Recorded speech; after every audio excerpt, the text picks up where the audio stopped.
Hello, friends. Welcome to The Reversion. I'm Anthony Westgate, and I hope you are comfy for this exciting episode we have here. In today's episode, we're going to be digging into the life and death of probably one of the most slandered figures in modern history, and that is Grigory Rasputin. And this is someone who's been painted as everything from a mad monk to this scheming devil, this sorcerer, this occultist, a total degenerate. And today we're going to be going beyond this slander and looking at him through a new perspective, which you may find surprising. So joining us, I have our friend Alex from Rasputin Archive. You can find the link to his Substack in the description. He's someone I would consider an expert on the life and death of Rasputin. And so we will be covering as much as we can in the next 2 hours. So thank you, Alex, for joining me here. I appreciate you taking the time to unpack this very complex and I think pretty controversial history. Thank you so much. Thank you for having me. This is the first time I've ever been on a podcast, so I'm excited for this. Nice. Well, I'm glad to do the honor here. So I have your Substack pulled up here so everyone can see it.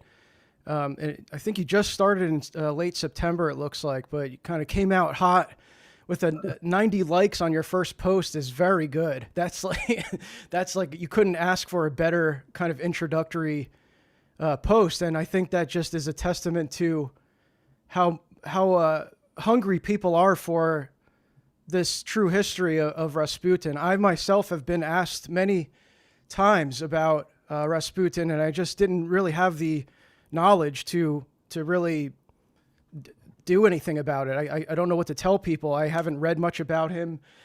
Just until recently, I would say, within the last month, I read the book, The Romanov Royal Martyrs, What Silence Could Not Conceal by Mesopotamos Publications, which I highly recommend if you are interested in the Holy Martyrs, the Royal Martyrs, the Romanov family. Very thorough investigation of their life and their death, written by a monastery. It was compiled by an Orthodox effort. It was a bunch of writers and historians that came together and did an excellent job with that. It's all their personal letters and everything are in there. And it does portray Rasputin as a victim of slander. They don't go too much into detail about him, but you can tell how they portray him, that there was a lot of lies crafted around his character in relation to his closeness to the family, especially the Tsarina and the Alex. So, it's something that's very unfortunate, but I have a feeling it's tied to the Romanovs. I think that's kind of the obvious answer, right?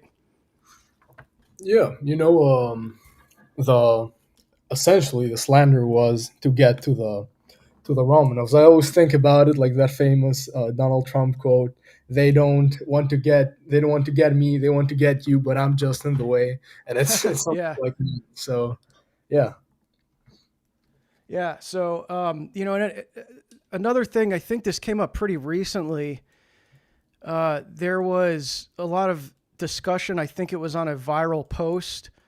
It came up. I don't know the nature of these things, how they come about on social media. It's seemingly random, but everyone was talking about that Disney movie Anastasia, and because they have this depiction of Rasputin. I never saw the movie, but they have kind of the stereotypical portrayal of him where he's this kind of evil sorcerer or villain type figure who's corrupting the royal family.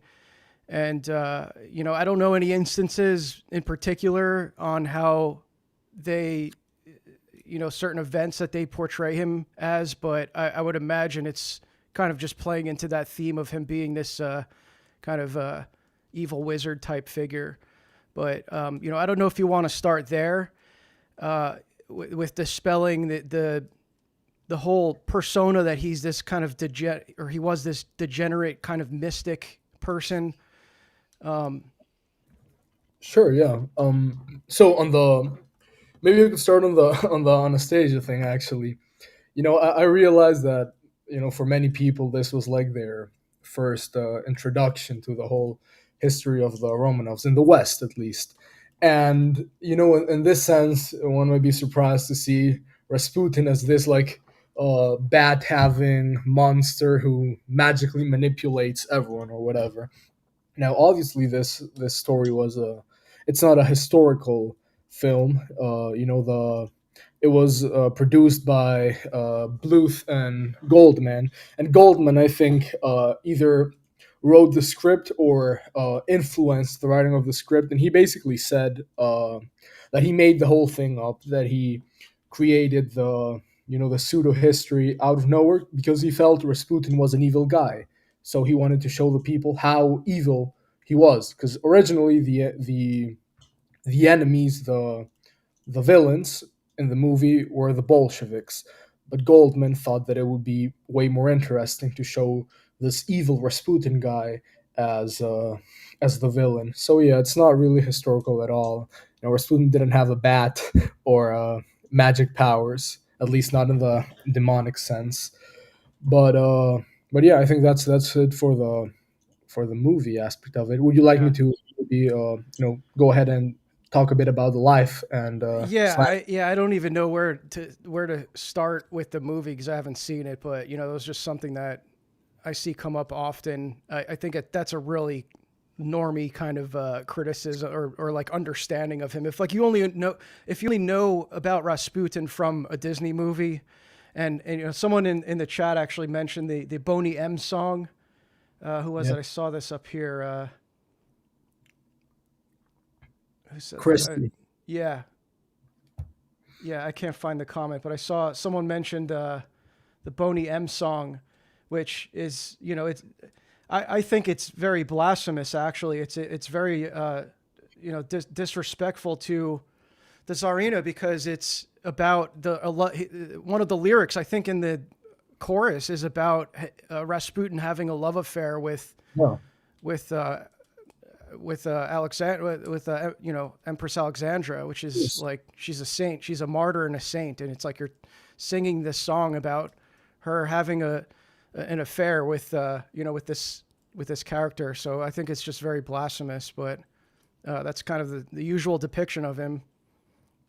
Yeah, no, that's true. Now That's I'll true. say this because we have the slides going on the screen here. Now you're probably seeing some icons of Rasputin. Maybe you can talk about how there's some there's some veneration of him, and then we can get into his life. Sure. So people think that usually the veneration of Rasputin is some like fringe, weird, even schismatic trend. The true Orthodox Church, they do have him canonized, if I recall correctly. And I'm not part of their church, just to make that clear. I am an Eastern Orthodox Christian in canonical standing, but there is veneration from actual Orthodox Christians and influential ones at that. Even back then, you had the Romanovs, who obviously believed he was a saint and a martyr. But even more recently, with the popularity of the Romanov royal family and this religious resurgence, you can see that people are actually, taking icons to the monarchic gatherings and the protests and stuff like that. You can see icons of Rasputin and the Tsarevich Alexei. And even recently, you have Elder Nikolai Guryanov, who was very influential and will likely be canonized soon. And he venerated Rasputin as a saint. He had icons of Rasputin. He venerated them, and he said that people should venerate them. So, in general, I think that Orthodox Christians can, in good conscience, venerate icons of Rasputin, venerate Rasputin as a saint, because this is, you know, in agreement with the historical opinion not only of the church but of the saints. of the church. Yeah. So I guess with that, so we're kind of, I guess, going backwards here, but I just wanted to clear that up because people might be thinking, why am I seeing icons of Rasputin? That's a little bit, we don't even know anything about him yet. So let's maybe, I'll kind of let you start where you want about his life, and we can get into that. Sure, yeah, that's good. So the Rasputins, they basically originate in they're Russian, but they originate in Siberia. And the Rasputins originally moved to Grigory Rasputin's native village, Pokrovskoye, in the 17th century. I think the mid 1600s. Um, and you have I think their patriarch was Fyodor. Then he had a son named Izosim, and then the first one, I believe, to truly use the name or the surname Rasputin. He actually spelled it Rasputin with an O. Was Nason Rasputin, and then like 8 generations later, Grigor Rasputin, is born. He was born in 1869, and he was baptized the day after he was born, after Saint Gregory of Nyssa, and he was baptized an Orthodox Christian on January 10th, 1869. So yeah, basically, we don't know much about his first 30 years. Most historians agree on that. We basically don't know much, and a lot has been said with little evidence. But essentially, the best historical evidence points at the fact that he was a religious guy. He was a man who liked, helping his father with the animals, helping the church. He didn't really have an education. He didn't go to school. He, in a very Russian peasant manner, he helped his dad ever since he was young with his animals, with Bible readings. The villagers in Pokrovskoye, they actually recall Rasputin being a man with a gift of clairvoyancy. They said he could recognize, when who was a thief, when people were thieving, or he could also heal horses and people. And in 1912, like way later, he spoke about his youth a bit to a reporter, and he said basically that I'm not doing it justice, I'm paraphrasing. He actually narrates his life in a really beautiful way, especially for a semi literate peasant. But he talks about how he loved, walking around in the sunny village and listening to the birds sing, and how he loved reading his Bible and praying around. So his youth in general was a good one, a pious one. He liked reading the Bible. He liked going to church. He liked helping his father. It was really simple, actually. Probably if you had asked him back then if he thought he would someday be the czar's spiritual advisor, then he would probably have laughed or something. But, life has a funny way of working out. So, in any case, he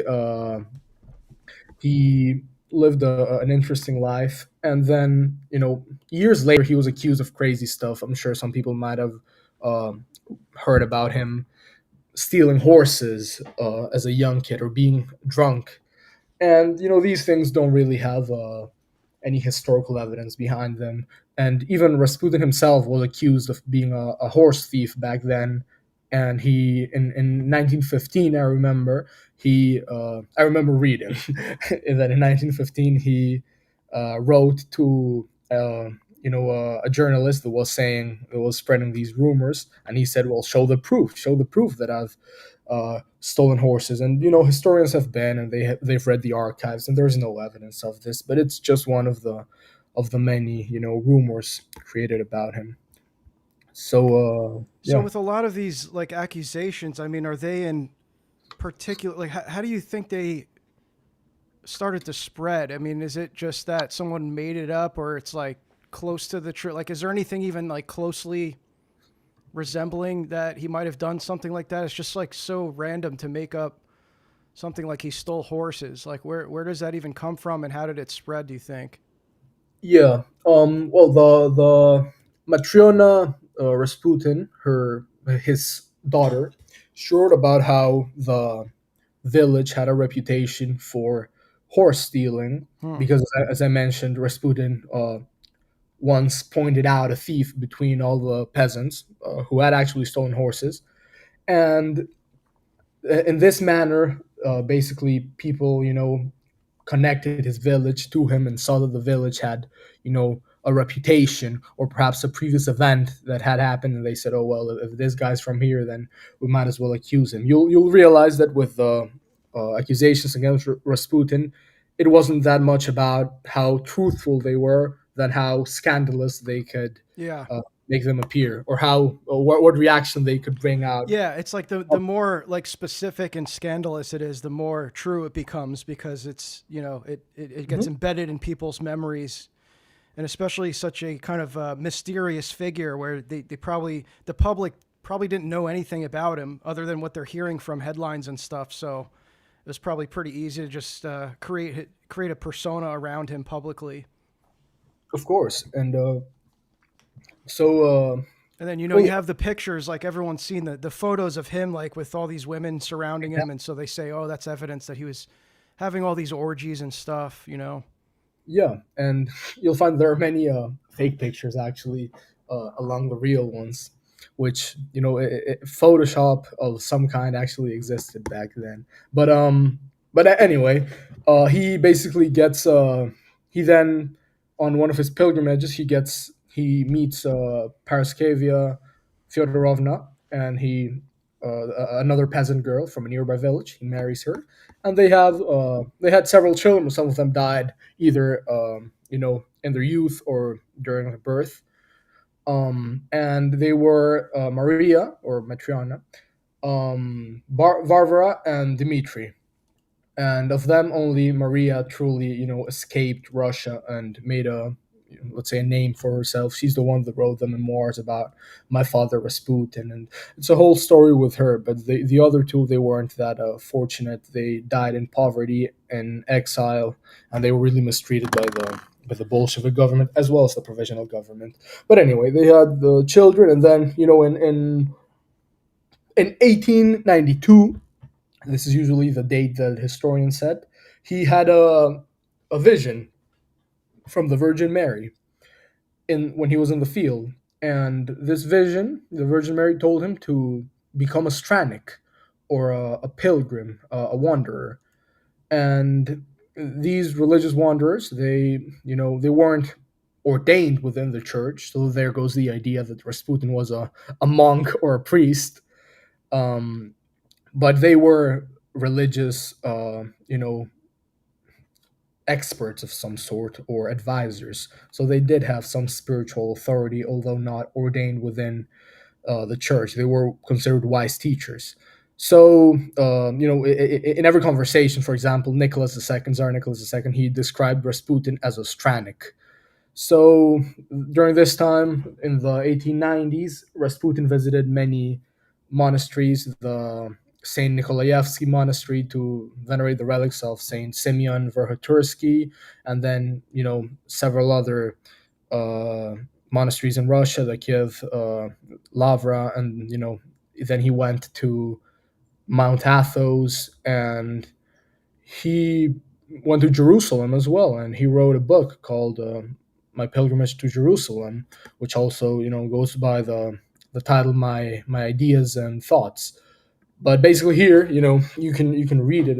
It's online and it's beautiful. Yeah, It it was reminds me. someone just Yeah. referenced that in the chat. Lord Rezo said the book My Pilgrimage to Jerusalem is such a simple yet powerful and moving read. There's no word wasted in Grigory's writing. Yeah, he didn't. Interestingly enough, he didn't actually write it. He narrated it because he was semi-literate. He could write, but like maybe disorganized sentences, Yeah. and his spelling wasn't perfect. But he narrated his experiences to one of his followers who wrote it down. And yeah, I mean, if you read it, it's I'd say out of every text you can read on the life of Rasputin, this one is probably the one that tells you Hmm. more And about that him. was when. The book, My Pilgrimage to Jerusalem, this pilgrimage specifically happened in 1911 because he was sort of unofficially exiled from St. Petersburg for a while. But the other visits to monasteries, these happened in the 1890s, including Athos, including the Valam, Odessa, Kiev, and uh, St. Nikolaevsky monasteries. So these happened in the 1890s, and then in 1911 he went to Jerusalem as well. So this was before he was at the, it, like in the imperial house, like with the spending time Yes, with the Romanovs. Yeah. yeah, most of these, except the Jerusalem one, but most of his pilgrimages, they happened before he was even in St. Petersburg actually. Um, so yeah, after uh, these pilgrimages, he basically decided to visit St. Petersburg because he decided he had two goals actually when visiting St. Petersburg. He wanted to, well, for starters, he was a bit disenchanted with the church life in his village. He felt he didn't have a really good relationship with the priest because the priest didn't like that Rasputin was giving the people, spiritual advice, and he complained, perhaps out of jealousy, because Rasputin wasn't even, giving non-canonical or very specific spiritual advice. It was more simple. But anyway, he became disenchanted with whatever was going on and walked to Kiev. And there this was in 1904. And there he met Father Gavril Zyryanov, who presented him to the Kazan bishop, and he was the rector of the Theological Academy in St. Petersburg, Bishop Sergei. And Bishop Sergei was basically his connection to the whole St. Petersburg world. And he actually recommended him and had him go to St. Petersburg for a while. So in 1904, Rasputin goes to St. Petersburg with two goals. One, to meet St. John of Kronstadt, and two, to acquire funds to build a church at Pokrovskoye. So, Hmm. until now, we have really nothing suspicious going on. Nobody really knew him, and those who knew him never really felt the need to accuse him of anything other than the priest who didn't like that maybe he was, you know, uh, replacing him as village spiritual advisor or whatever. Now, is there any truth to him being associated with this? How do you say it?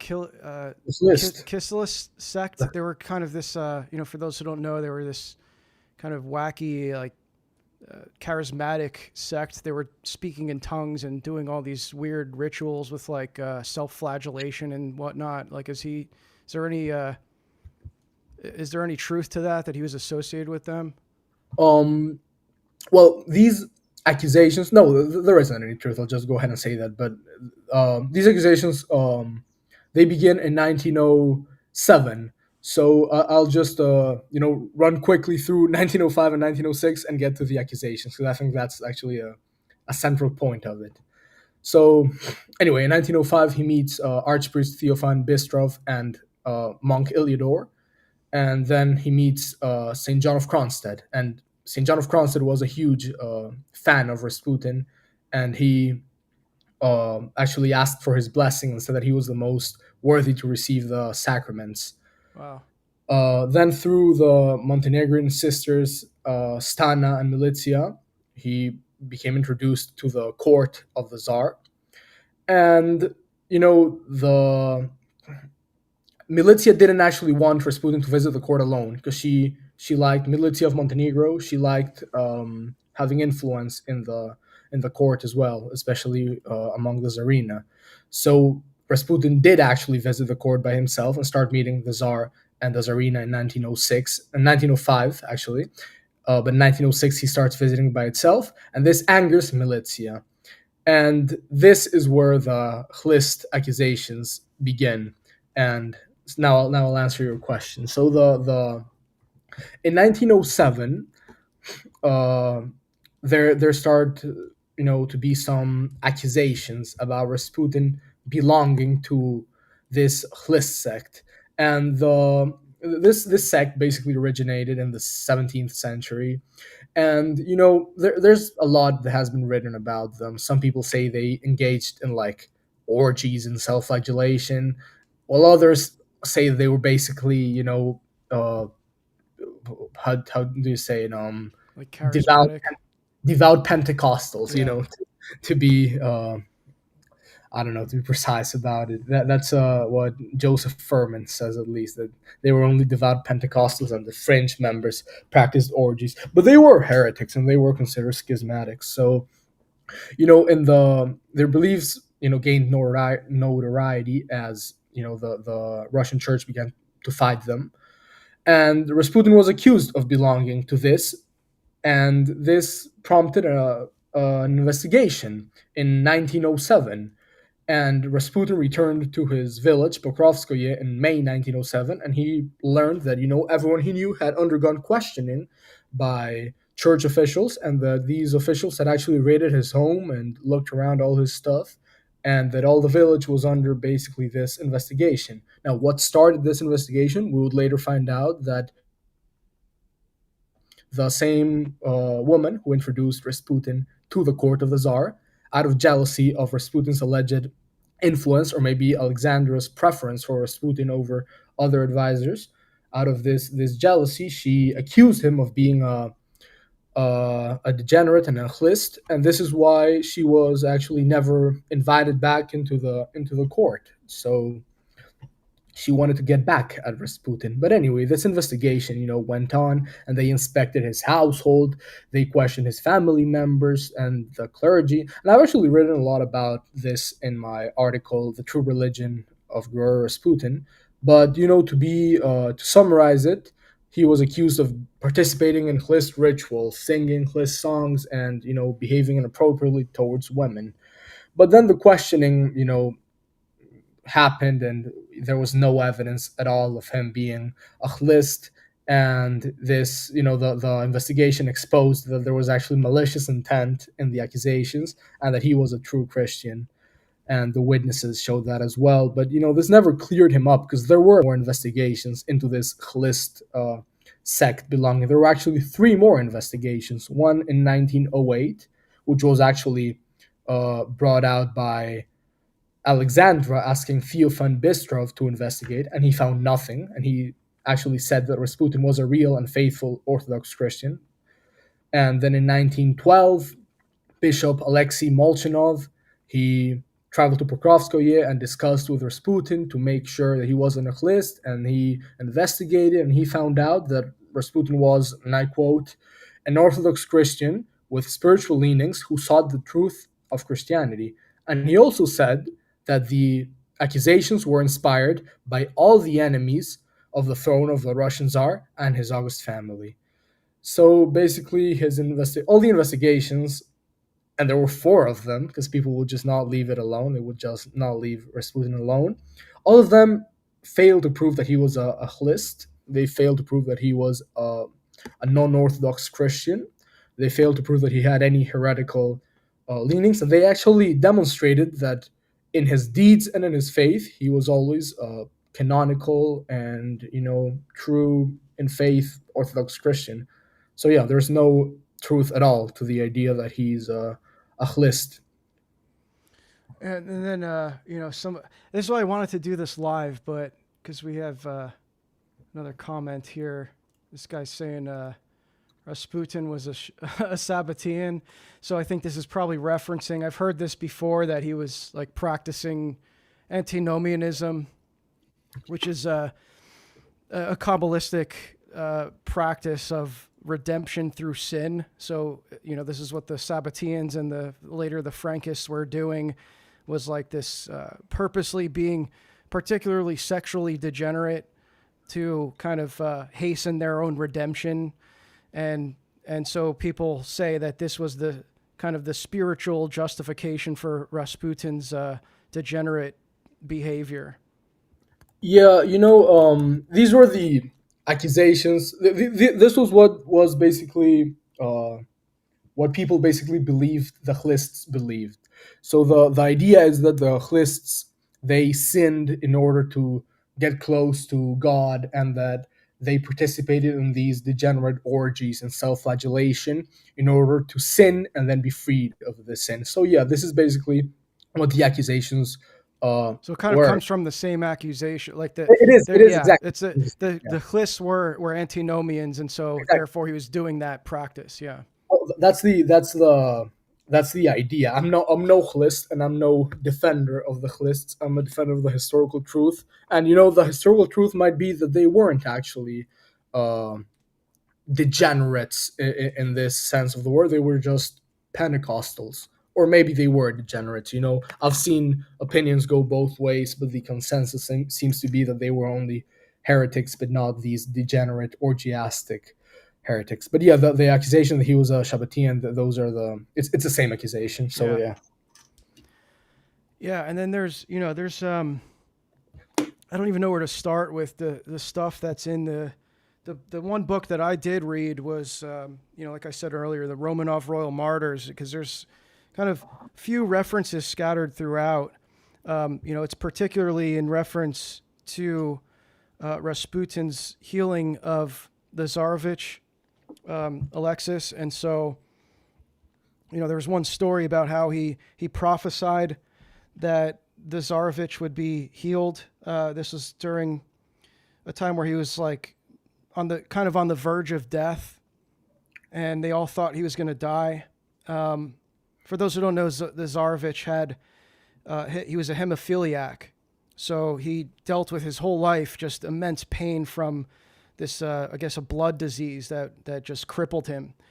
And the royal family tried to kind of like hide that from the public for a while, just so that people weren't like, there wasn't too much attention brought to it, so there wasn't all this concern. And it got to the point eventually where they basically couldn't hide it, like going to public events and stuff, having to carry him around. And so there was he had a bout with hemophilia resurfacing, and Rasputin replied to Alexandra after she wrote to him about this, and he said, "God has seen your tears and heard your prayers. Be anxious no longer. Your son will recover. The little one will not die. Do not allow the doctors to bother him too much." The next day, the hemorrhage stopped. So, you see this incredible spiritual insight that I've seen even people doubt that and say stuff like, oh, he had the knowledge to know that, like, he was going to recover somehow. Like, he had all this kind of medical knowledge as a peasant, which is kind of funny that they think that. But, I happen to think that that's the main reason for all this slander, is that he was so beloved by the Romanov family. He was so dear to them. And, there was some people who changed their position. One was, I don't know if you mentioned him earlier, but Archbishop of Tobolsk, Hermogenes, who at first supported Rasputin, and then he kind of later started to succumb to the slander and changed his position on him. I think it was Duchess, was it not Duchess?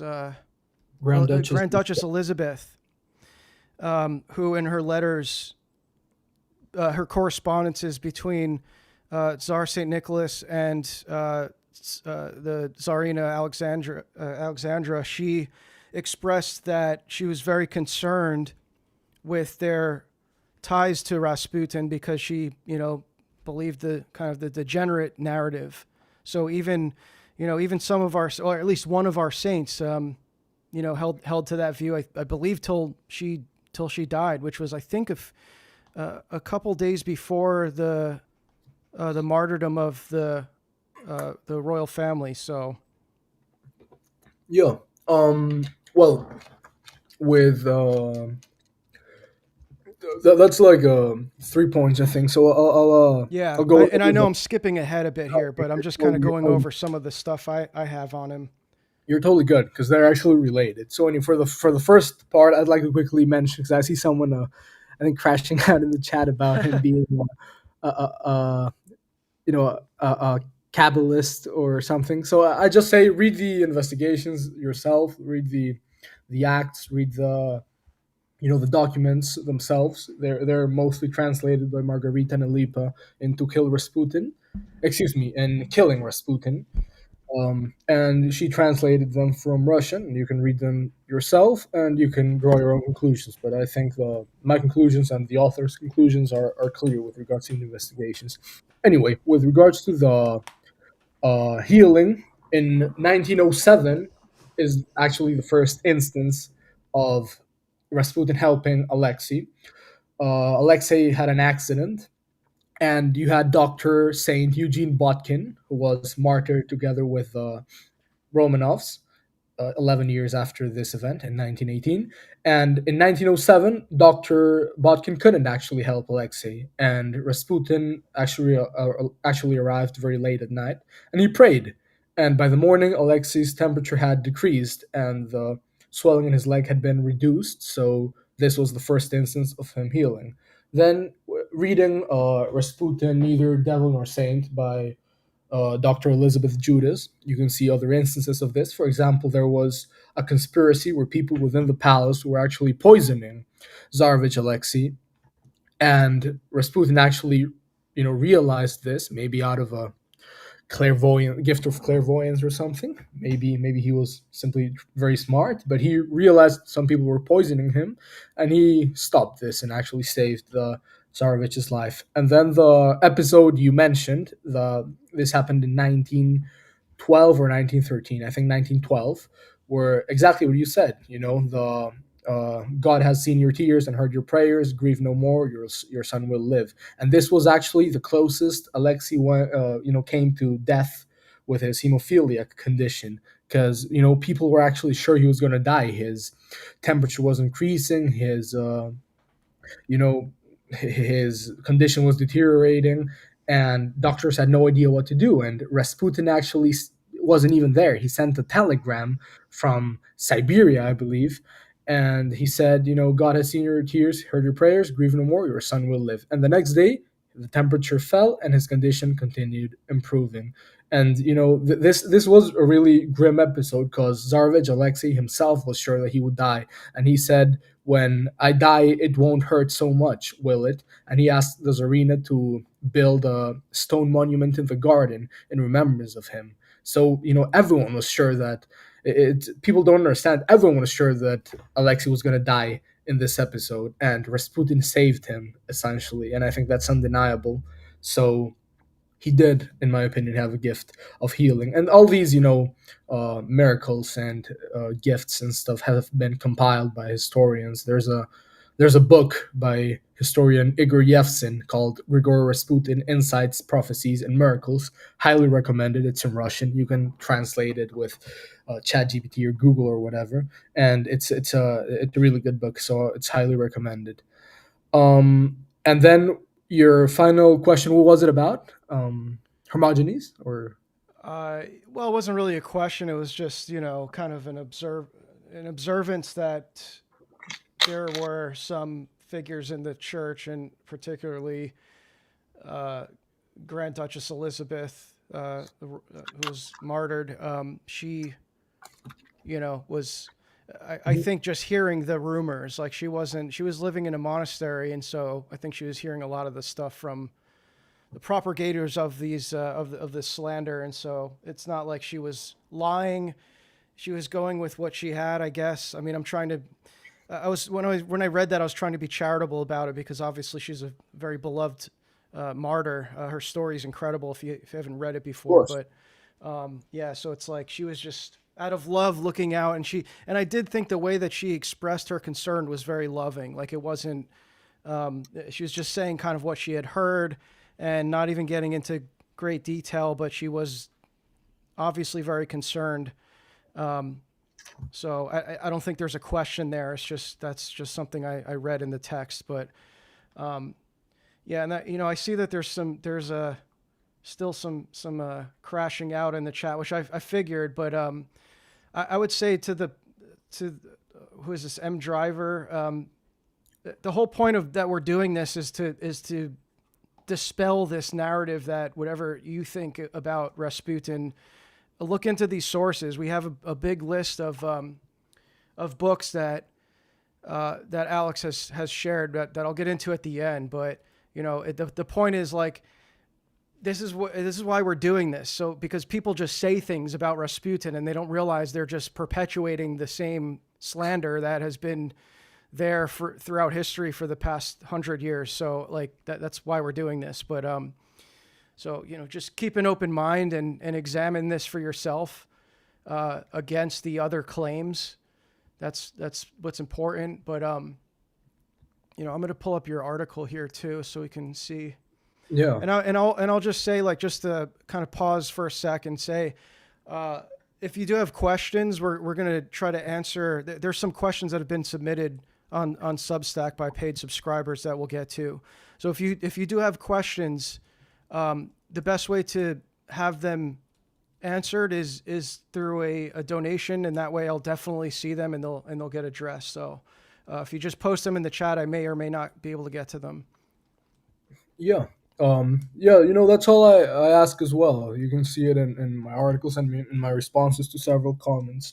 I'm only asking that people approach this with an open mind and maybe, realize that these things were maybe not actually true or where they originated from. And, you mentioned Martyr St. Elizabeth, and she's a very interesting character for sure because was she was probably not the saint that was most opposed to Rasputin. I'd say Saint Mikhail Novoselov was the most anti-Rasputin uh, activist or whatever, or the strongest, most ardent anti-Rasputin activist. But Saint Elizabeth, actually she never met Rasputin in person, and her sources and I'm actually writing an article on her and Rasputin right now for Rasputin Archive, so be on the lookout for that one. But she actually never met Rasputin in person, and the main source of information for her were Saint Mikhail Novoselov's articles. And these Saint Mikhail Novoselov, he was actually a journalist as well as a member of the church, and he actually wrote scandalous and, let's say, libelous articles. And these articles were so bizarre, they were so explicit that they were actually confiscated by the Russian government for violating the anti-pornographic laws of the state. So, you have the Russian government had become increasingly liberal, and there was a lot of freedom of the press. And even within this freedom, for the articles to have been confiscated, you'll find that they are insanely graphic, even pornographic, I'd say, because they were confiscated for violating the anti-pornographic laws. And these articles were written by Saint Mikhail Novoselov. But yeah, Saint Elizabeth never met Rasputin. Her main source of information was Saint Mikhail Novoselov, and Saint Mikhail Novoselov used, the 1907 investigation, and he used the accusations from that investigation as the truth. He also used a false confession document received by Archbishop Theophan that detailed, awful actions by Rasputin. This was an anonymous confession document. That was also proven to be, fake. And his third source was the testimony of the apostate hieromonk Iliador, who I've also written a whole article about. So you'll find that the people who Saint Elizabeth never met Rasputin, but the people from who she got her information were either insanely deluded or genuinely evil. So I think that sort of we can why historian Anatoly Stepanov talked about Saint Mikhail Novoselov, and he said a phrase that I'll stick with, and it says basically, why should we accept that in a saint's martyrdom? Well, we accept that a saint's martyrdom is important. Why should we also concede that they were necessarily historically right about this character? So At Octavian33 donated $9.99 through Super Chat. Blessed Nativity. Yo, thanks, God bless. Octavian. Blessed nativity to you as well. I appreciate the 10. Yes, it does.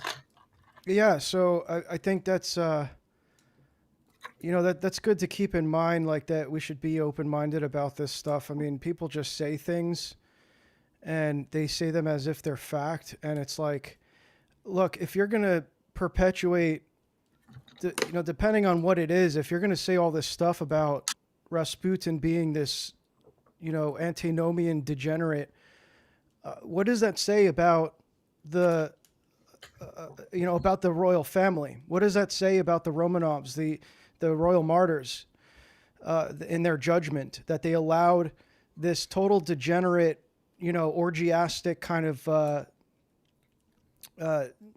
occultist or whatever to be the caretaker and healer of the Tsarevich. Like, it's just like crazy that you know what you're saying about the Royal Martyrs. Like, if you believe this stuff, that they just were that bad in their discernment. And again, if you read the Romanov Royal Martyrs book, you'll realize how I would say holy they were in their life, and not just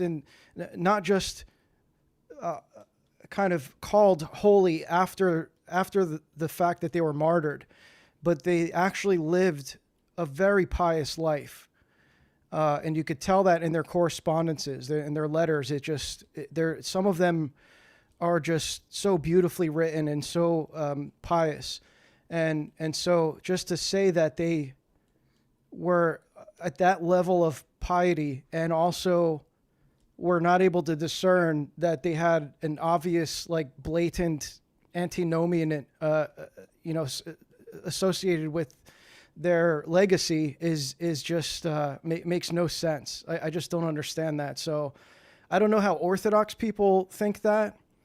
I guess I could understand how non-Orthodox people, there's really, like, it doesn't matter to them if the Royal Martyrs were, not these morally upstanding people or something. But I don't understand particularly how Orthodox people could hold to that view.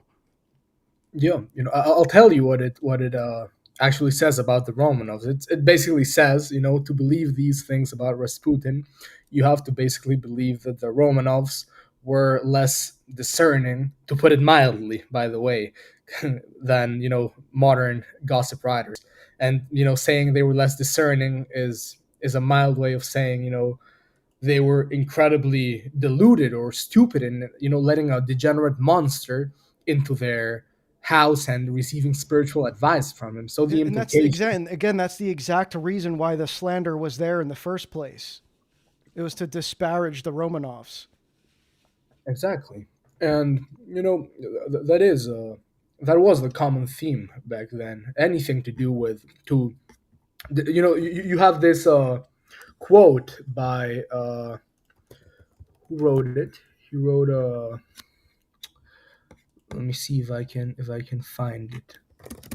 It was basically the quote saying how Rasputin came to be. I don't remember who wrote, but it basically said that if it wasn't Rasputin, then the slanderers would have made the myths out of Anna Verbova, Hmm. who was the best here. Yeah, Saint Eugene Botkin actually. He wrote in 1913. He wrote, "If Rasputin did not exist, then the adversaries of the imperial family and the preparationists of the revolution would have created him with their own babble from Verubova. If not Verubova, from me, from whomever you want." So it wasn't, about Rasputin only. And it was in part because he was like basically the son of Russia and a holy peasant who represented the spirit of the Russian people. But the true objective in slandering Rasputin was to get the Tsar. And if Rasputin did not exist, they would have gotten either St. Eugene Botkin or Anna Verubova or anyone in order to destroy the Tsar's reputation. And this quote, by the way, is from a saint in our church, so we shouldn't treat it lightly. Yeah. Yeah. His comments, man. Yeah. Oh, It's yeah. just, yeah. It's like, I mean, I figured this would happen. So I wanted to do this live. I thought it'd be fun to interact with some of these, but it gets to the point where it's like, dude, you're just here to slander. Like, I mean, how much of this slander do you think was perpetuated by Bolsheviks? Like, do we know? I'd say most of it wasn't actually. You'll find that like when Lenin said that, what was his, name? The provisional government, Kerensky. When Lenin said that Kerensky laid the foundations for the Bolshevik Revolution, well, I'd say this is the exact same thing. The Bolsheviks really didn't have to do much because the evil aristocrats who were plotting against the Tsar, I think they did most of the work, and most of the slander actually began in Tsar's time. So yeah, when people say like, "Oh, it's Bolshevik slander," well, it actually isn't that much of a Bolshevik slander. The Bolsheviks utilized the propaganda created to say like, oh look, Tsar Nicholas was stupid and he was incapable and whatever. He let a degenerate monster into his house to manipulate the country and the Tsarina or whatever. But the origin of the propaganda, this was mainly aristocratic. Hmm. So yeah, I tell Dr. M Driver to read the sources, man. Read the facts. And It's just the way that you present it. It's like just say that this particular source says this about him. It's like that people just say these things as if they're fact, especially when it's surrounding such a controversial figure, which again is exactly the reason we're covering this here. It's like there's people coming from all over the place saying all these things, and to say something as if it's fact because you read about it somewhere. It's like, where did you read that? That's what we're getting at here. Like, we can actually show you, or you can rather, where these lies come from and why they were perpetuated. So there's a reason for that, and you can trace it back to an origin and a purpose for why they are slandering.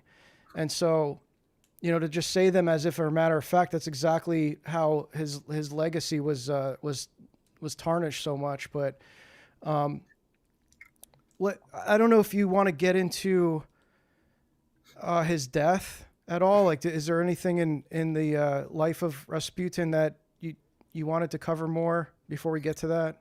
yeah, I'll give a quick recount of what happened right before his death, because it's, I guess, important to the context. First, I'll start with an episode that will basically allow people to find out how this slander came into being, because it wasn't exactly organic. So basically, for example, this is a specific episode, but it represented a larger trend.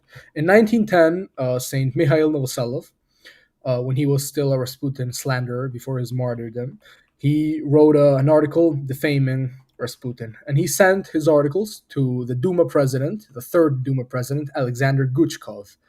And this was because Guchkov's brother, he owned the Voice of Moscow newspaper.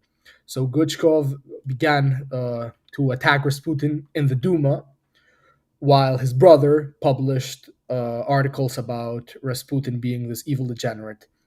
So basically, this put a lot of pressure on Nicholas from the government and the media, and this destabilized the empire a lot. And by the way, this is the same Alexander Guchkov who later became Minister of War in the provisional government, and as a Minister of War, he boasted that he had planned to stop Tsar Nicholas's train halfway to Tsarskoye Sela and force him to abdicate. When the supposed abdication happened, he said that he had planned to stop the train, and actually, if the Tsar refused to comply with the abdication, he was going to strangle him. So, yeah, the origin of a lot of his slanders were coming from people who said they would strangle Tsar Nicholas II. You'll find that other anti Tsar Nicholas politicians. There's a quote on my X that says, "If Rasputin is alive, we cannot win." And this was from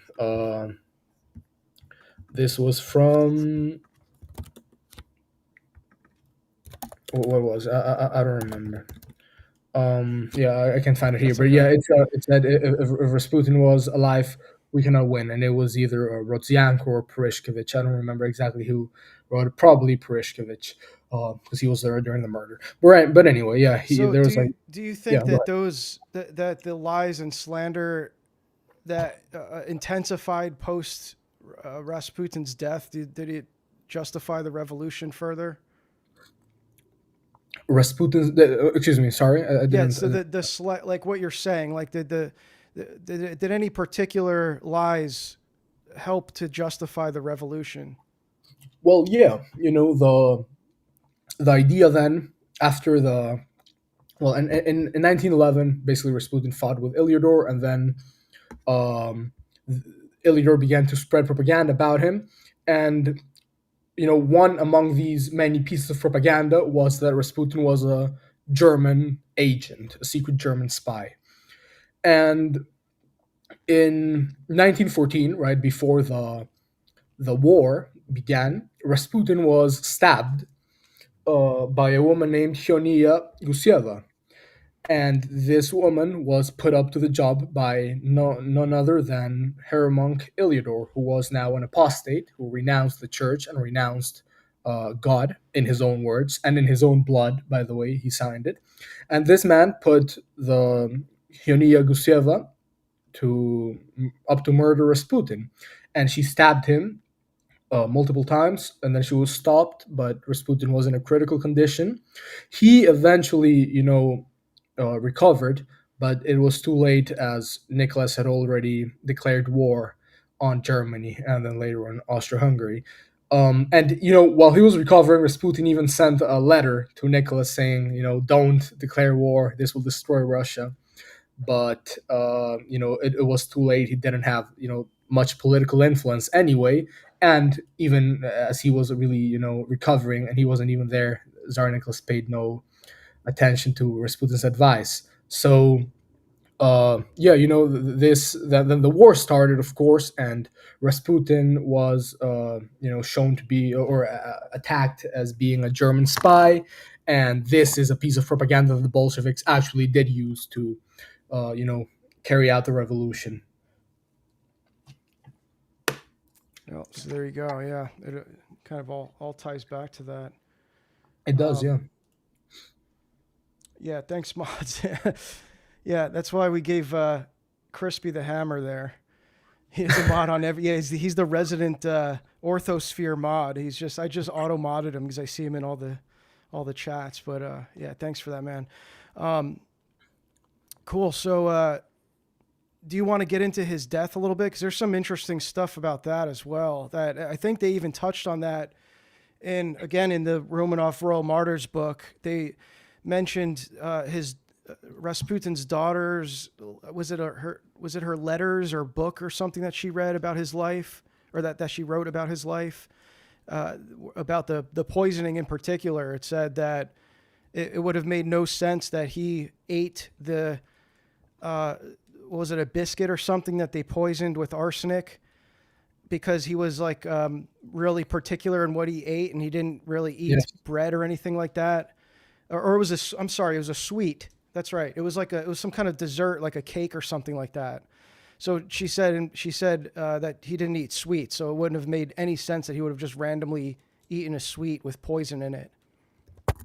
Yeah. Well, I'll begin with Yeah, you you can know begin wherever. I don't mean to get ahead of anything, but oh, that was not at just all. kind of like, yeah. I'll begin with his murder then. Yeah, because it's an important topic to touch on. So yeah, that's a good idea actually. So regarding the murder of Grigory Rasputin, you have to, there's like dozens of books that have been written on it, on like in every language, in French, in German, in English, in Russian. There's like dozens of books. Okay, I haven't read all of them, but I've read several, and there are several theories. So Andrew Cook, he wrote To Kill Rasputin. He believes a British agent named Oswald Reiner, who was friends with Felix Yusupov from Oxford, shot the bullet that killed Rasputin. Now, the general consensus: Dmitry Pavlovich, Felix Yusupov, and Vladimir Purishkevich, who was a politician, were the main suspects. But then there's theories about other killers, because the testimonies themselves contradict each other. Felix Yusupov writes in Lost Splendor, his memoirs, these things about like how he made Rasputin kneel before a crucifix and told him to say his prayers, and then shot him in the head. But then he got up and started running at Felix, and Felix had to shoot him again or whatever. And then Pavlovich writes something similar, but from his perspective, and how he was actually the one who killed him and stuff like that. I don't recall exactly what Pavlovich wrote. But Purishkevich claimed responsibility for killing Rasputin himself. This was actually what led to the investigation later. By the way, he couldn't just shut up, and he told a policeman, "We killed Rasputin." But yeah, there's like Well, according to the official story, apparently none of them actually killed him because he was still alive, and that's why they had to dump him in that frozen lake. Like they said that he didn't die until he was drowned in the frozen lake or something, or he froze to death. Yeah, So like they lit him up with all these shots, and he couldn't even die from it. I disagree with the view that he wasn't alive when he was drunk. Like, or perhaps I would say I'd lean towards disagreement because I think we'll never really know what happened. Yeah. But in general, the theory that I've most come to agree with is the idea that he was invited to Felix Yusupov's palace in order to meet Irina Yusupova, his wife, Felix's wife, because she was sick or something. And it's actually well known that Felix Yusupov was being treated by Rasputin for homosexuality, and that Felix Yusupov was a homosexual and he was a transvestite. He enjoyed dressing up as a woman and visiting cabarets and Oh yeah, you have a social picture of events. that, I think, in the article, right? I In one of the articles. I think I might, and if not, it's on my X for sure. Yeah, Yeah, go it ahead. might Sorry, not go be. ahead. I'll find it. Yeah, no problem. It's not in my article, but it's on the X, so Okay. you can find it over there. And yeah, he dressed up as a woman and enjoyed that kind of stuff. So he was being treated by Rasputin, and then Rasputin was invited to the palace under the guise of meeting Irina Yusupova, and then he was presented with some sweet cakes and some Madeira wine. And, he didn't have a sweet tooth, that's for sure. So that's a really weird accusation. And it's good that you bring up that he actually didn't have a sweet tooth. But he apparently did drink some of the wine, which is probably the only vice I'd say that Rasputin never could truly defeat. I wouldn't say he was a drunk or whatever, a drunkard, but he probably did continue drinking alcohol until the end of his life. Um, Probably not to the extent that the accusations, allege, but he probably did continue drinking alcohol. But anyway, what happened after that? He They saw that he wasn't dying from the poison because the poison was, probably not even real poison. And then someone shot Rasputin, probably Felix Yusupov, and he didn't die because he was shot in the. Let me see. I wrote here. He was shot in, I think, in the back, and in. He was shot 3 times, and he was shot in the back and then in the head. But probably between the first shots and the last one, and the shot that actually killed him was the shot to the head. So between these first shots and the last fatal shot, Rasputin was ritually tortured. And I'll get into that, but yeah, you can quickly see there the Yeah, this image is of. Yusupov, Rasputin's murderer, a well-known transvestite who Rasputin was treating for homosexuality. It's like Always that. cross-dresser. So they had him even back then. Felix also soon discovered a penchant for dressing in women's clothes for parties. He discovered he enjoyed the clothes and the attention he received from men. Nicholas encouraged this, and Nicholas is his brother, by the way. yeah, not Tsar Nicholas, and dresses out to debaucherous parties with him. He began performing in a drag at a cafe in St. Petersburg called the Aquarium until his mother recognized him during one of his shows that she happened to attend. Although the scandal is kept secret, it ended Felix's performance career.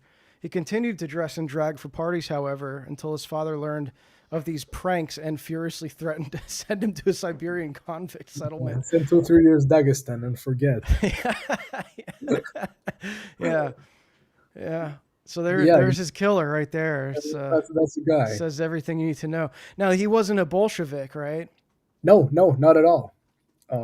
He was an aristocrat, and he actually escaped with emigres before the Bolsheviks got him. But yeah, I mean, similar to, there's a lot of misconceptions about the ritual regicide of the Royal Martyrs, and those assassins also weren't Bolsheviks, except for the was it Yurikov, the lead, kind of the leader of the crew, but most of the people who pulled the Yurkovsky, yeah, the ones who pulled the triggers were not Bolsheviks. No, yeah. they were yeah. It's a really kind of simplified view of the history that it was just like everyone was Bolshevik that hated the Tsar. It's like, yeah, like you said, it was a lot of the aristocracy hated him as well. Yeah, and yeah, you'll find that actually the ritual regicide is connected to the murder of Rasputin, because as I was saying, the between the first shots and the fatal shot, Rasputin was tortured. He was ritually tortured. His head was bludgeoned. His organs were harmed. His genitals were brutally uh, damaged, as seen in the autopsy report, which is insanely sick, by the way. And then he was shot in the head. And during the investigation, there was a forensic expert they called. His name was Dmitry Kosoratov, and he had a lot of experience with ritual murders because he was involved. He was an expert witness in the Baylis affair. The Baylis affair was basically when a Jewish man called Mendel Baylis uh, allegedly ritually murdered a kid called Andrei Yushinsky by making him bleed out in a very, you know, uh, ritual murdery way. I'm sure you know way more about the MO that these spiritually degenerate people utilize. Yeah. But yeah, so basically, this man, this Professor Kosorotov, he had a lot of experience, and he said that basically this murder of Rasputin was a ritual murder as well, and was connected and was, excuse me, conducted in such a way. And interestingly enough, the Grand Duchess Elizabeth praised Yusupov for the murder, but because she was so convinced that Rasputin was evil, even though she had never met him. But she also she told Yusupov in a letter that in the night of Rasputin's murder, the priests were experiencing fits of madness, blaspheming and emitting inhuman cries. The nuns ran into corners, screaming like madmen and lifting their skirts with obscene movements. These are Saint Martyr's Elizabeth Saint Martyr Elizabeth's words. So apparently, there was a great spiritual significance to the martyrdom, as these people became insane. Now, I think the autopsy suggests that Rasputin was thrown into the river dead. But interestingly enough, his hands and legs were tied, but his hands somehow managed to become free and make the sign of a cross, which is how the body was found. So even though the forensic evidence seems to suggest that he was dead when he was thrown, his hands made the sign of a cross. So I think that's at least an interesting point to consider. Yeah, and it says in the royal, or I'm sorry, the Romanov Royal Martyrs book that I think it was all the Grand Duchesses and also Alexei as well, the Tsarevich, they were all wearing crosses, and not crosses, but specifically necklaces with the picture of Rasputin on them when they were martyred. Exactly. That's completely true, actually. When Rasputin was killed, first he received an Orthodox Christian funeral, and this Yeah. was attended by a few people: the Tsar, the Tsarina, the Roman of Children, who all loved Rasputin, Anna Verubova, who was the Tsarina's best friend and lady in waiting, and other people who were close to him. And during their deaths, and here I'm skipping over a bit, maybe we'll mention it later, about like the cremation of Rasputin's body, but I'll quickly skip on to what you mentioned. So yeah, when the Romanovs, well, when Rasputin was killed, for starters, Saint Saint Tsarina Alexandra, she had a pamphlet printed out and distributed around Russia called Rasputin, New Martyr. So she considered Rasputin to be a genuine martyr for the Tsar and for his faith. And Tsarevich Alexei, he said, and I quote, there was a Saint Grigory Rasputin, and he was killed. And actually, when he found out about the murder, he started crying in very intensely, and he shouted at Tsar Nicholas and said, you won't let them get away with it. You have to do something. Stolypin's murderer was hanged. So Tsarevich Alexei actually said that Rasputin was a saint, and then his killers should actually be hanged. And then you have people like the Romanov sisters and Alexei, who held who had a photo of an amulet with a picture of Rasputin and a prayer by him, and they kept this until their deaths. You know what else they had actually? They had icons gifted to them by Rasputin, including an icon of Saint Simeon of Verkhoturye. Remember the first monastery that Rasputin visited in his pilgrimage, the Saint Nikolaevsky one, where he venerated the relics of Saint Simeon? Well, he gifted an icon to the Romanovs, and they took it to Yekaterinburg, the site of their martyrdom, and many more icons gifted to them by Rasputin. And these were found by Nikolai Sokolov, the investigator that found Yeah. the Romanov remains, or at least the remains of their jewelry and whatever the murderers had left. And what the other thing was that towards their final days, Nicholas actually, he died with a cross gifted to him by Rasputin, and Rasputin died with a cross gifted to him by Nicholas. And they had the words save and protect, and also a bracelet with a letter N for Nicholas, clearly, together with the imperial two-headed eagle. And when he was about to be martyred, Tsar St. Nicholas, and when he was in exile in Tobolsk before he was moved to Yekaterinburg for the martyrdom, he asked Dr. Vladimir Dervenko to bring him secretly a little box, and and he said that it was the most valuable thing for them. And Dr. Dervenko was like, okay, he granted the Tsar's wish, but he was like, okay, what's so important about this? Is it jewels? Is it gold? Is it treasure? Is it something like this? And then the Tsar opened it and said, this is the most valuable for us, the letters from Grigory. And that's right before he was martyred. Yeah, I mean, they all went to their death fully. I mean, you could see even in their letters, if you don't even want to buy that story for whatever reason, you can just read their letters. They all were very supportive of Rasputin going into their martyrdom. They never, even under immense pressure and like advice from others to kind of distance themselves from them, they never stopped supporting and loving him and venerating him and even. venerating. Yeah. So, all right, well, I don't know if there was anything else you wanted to touch on, but I have some questions from Substack if you want to get into those. I'll quickly mention that, well, Rasputin's his body was incinerated, so we don't have any relics or anything, and this was part of actually the ritual murder. The same way as the Royal Martyrs, they were all incinerated. I'm a bit torn on that one because on one hand you have this forensic evidence presented in the Massey book. On the other hand, you have apparitions even to say Nikolai Guryanov, who that say that the Romanovs' bodies were destroyed. So I'd really have to look more into that. Yeah. But yeah, the Rasputin's body was definitely destroyed, and people back then said that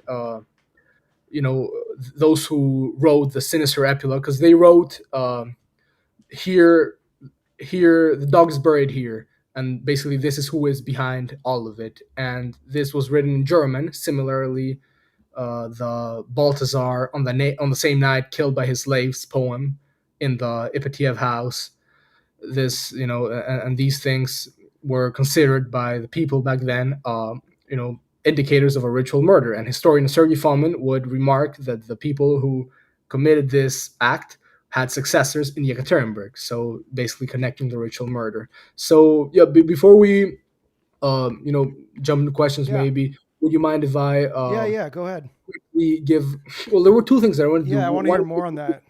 Give a quick overview on what the saints believed, like a 2-sentence thing for each saint, or the most important ones at least, and then quickly mention the 2004 commission or if you want, I can leave that one for the end because people always mention it like it's something would prevent his canonization. But I really wanted to like sort of refute it. I But would want you you to like? cover all of that. That's why I did this. I want to kind of make sure we cover everything. So I don't want to skip to the questions until you've felt like you touched all the bases you wanted to hit on. So Perfect. So I'll go ahead with the people. Well, let's start with Saint John of. Well, let's start with the negative opinions actually. So we have Saint Mikhail Novoselov. He was an ardent anti-Rasputinite, as I already mentioned, and he wrote awful articles, and these were confiscated by the Russian government for violating anti-pornographic laws. So even if you believe like all the slanders about Rasputin, you would have to uh, accept that these were written in a very anti-Christian spirit. Now, Saint Mikhail was martyred, so his sins were forgiven, but that there's clearly no evidence that actually suggests that anything he was writing was true. Or and in this was, if I'm not mistaken, was he the priest who was executed by the Bolsheviks, like leading up to the ritual regicide? I think he was in Yekaterinburg with them, if I'm not mistaken. Is that who am I getting that right, or is it a different no, guy? he that's a different guy. He was Okay. killed in 1938 by the Soviets. Okay. I must have actually been thinking of the other anti-Rasputinite, Theophan? Hermogenes. I Oh, think that's who I Hermogenes, was thinking of. Yeah. yeah. So All right. he's Oh, yeah. also a martyr. Yeah. Yeah. That's interesting actually, because I'll go ahead with Hermogenes. Hermogenes was actually originally a friend of Rasputin, and I've written like a lot about him in my article, "A Russian Judas: The Story of or the Apostasy of Hermonk Iliador." But basically, Hermogenes was a great friend of Rasputin, but then he was manipulated by the apostate Iliador into believing that Rasputin was actually a degenerate. And there's a lot of things that you want. You can read my article and find all the details about how this manipulation came to happen. But Hermogenes admitted that he was manipulated.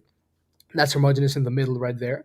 And you know, he conceded that he had been manipulated by Iliador, who's on the right, the apostate, who wrote, "I renounce your God, I renounce your church," and signed in his blood. And he was martyred by the Bolsheviks in 1918 in front of Rasputin's village. He was drowned in the river in front of Rasputin's village. So, history, it's insanely interesting. I'm not saying it was like revenge or anything, but maybe it's a way of showing, what spiritual choices, or something about Russian spirituality back then. But yeah, Hermogenes, he was a great friend of Rasputin. Then he was manipulated, and then he became an enemy of Rasputin because of the influence of Iliador. And some historians say that Hermogenes and Rasputin were reconciled towards the end of their lives. So I'm not sure if that's incredibly true. I've looked at evidence from both sides, but I'd say that at least Hermogenes admitted that he had been manipulated by Iliador, and that this was why he started hating Rasputin. Um, anyway, that's Saint Hermogenes, and then you have Theophan Bistrov. Um, he was part of the introduction of Rasputin to the court of the Tsar, but then he started, being anti-Rasputin, and the cause for this was a fake confession document that was actually shown to be, false and libelous afterwards. And Theophan actually broke the seal of confession to tell the Tsarina, well, Rasputin's actually a degenerate. And you clearly have to concede at least that breaking the seal of confession is incredibly anti-Christian under any Yeah. circumstances. So, especially when it's a fake confession document, it's not even a real life confession. He had real life confessions as well that lied about Rasputin, and these people later came out to say, like, these women came out to say, yeah, we kind of lied about it. But he broke the seal of confession for a fake confession document, and he actually repented for this during exile in France. So yeah, another one of the Rasputin haters actually realized that he had been wrong on this one. And then you finally have Saint Elizabeth. Saint Elizabeth, she, well, as I mentioned, she never met Rasputin, and her information was coming from, you know, slanderous Yeah. sources. So, you know, people can look back at the video Which is and interesting that look at it what I even said about made the slander made its way to the monasteries. it. You know, Yeah. because she was living in the monastery at the time. Maybe, if I'm not mistaken, there was still anti-Rasputin slander occurring before she devoted her life to monasticism. So maybe some of it But she came was with her, friends. but the fact is she was still hearing rumors even at the monastery. Well, she was friends with, you know, Grand Duke Nikolai Right. Nikolaevich and Yeah. Nikolai Mikhailovich. So, and these people were like actively working to undermine the Tsar and Rasputin in turn. So, yeah, you know, it's crazy stuff. But anyway, that's the negatives. You'll see that, you know, most people that had negative opinions on Rasputin have actually been refuted, I guess I'd say. So, you know, the other day someone tweeted at me. It was a Bible Illustrated, who I really like, by the way, but he tweeted me saying that basically, you know, the fact that Tsar Nicholas died with a cross gifted to him by Rasputin meant nothing, and he kept saying, for example, that Grand Duchess Saint Elizabeth was anti-Rasputin, and I kept telling him, well, you know, she never met him, and her information was false, and she was misled by evil people. And he was like, you know, but oh well, but Felix Yusupov, you know, met Rasputin, and I was like, yeah, but he was like a Yeah. degenerate Well, it's like, okay, so then transvestite. pick your side. Like, you're either believing the saints and martyrs who believed the anti-Rasputin slander, or the Romanovs who didn't. It's like, they Exactly. make your like, you make your pick, I guess. Like, you can, it's not like the saints can't be wrong because they were martyred. And you can actually see historically why they were wrong as well. Like it's laid out in the annals of history, the exact way in which they were misled. So it's I think that's clear. But anyway, I'll go over Yeah, to the and positive. by the way, the Right. the implications of the slander being true, and therefore the entire Romanov family being corrupted by an evil kind of sorcerer or whatever, this degenerate sex pest or something. That's even greater than believing that there were some saints who just succumbed to the slander. You know. Yeah, for sure, for sure. And you'll find out that the saints who supported Rasputin were not only more in number, but more truthful in their Hmm. information and statements. So, take for example Saint John of Kronstadt, who I've talked a lot about. Saint John said about Rasputin, and I quote: "God granted you many gifts to help people. Be my right hand." And during Mass, he told him, "Among us is one who is more worthy, more deserving, to be the first to receive the holy mysteries. Here he is, a humble pilgrim standing among you." And then when Rasputin stepped up to the iconostasis and took communion, he blessed St. John of Kronstadt. John of Kronstadt actually asked for Rasputin's blessing Wow.